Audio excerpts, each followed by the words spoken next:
Hello guys, what I'm gonna show you today is how you can redeem a Hytale coupon or creator code, okay? Now there are two types of code. You have the creator codes, which are gonna be to support your streamers, and the redemption codes, okay? Which are actually gonna give you maybe some discount or some game cosmetics depending on what kind of code it is, okay?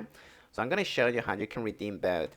The important thing to notice, guys, is that this must be done when you purchase a particular edition of the game, okay? So you cannot do this later on, okay?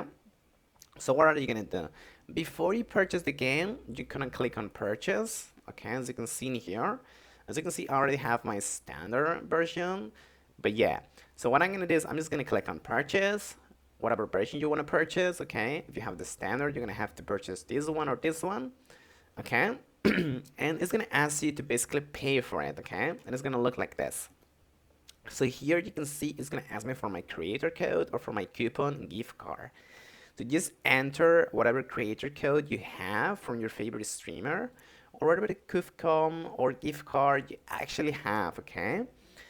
And once you pay it, you're gonna get either a discount or just like a message saying that okay, the code has been applied successfully. And that's pretty much it. Thank you so much.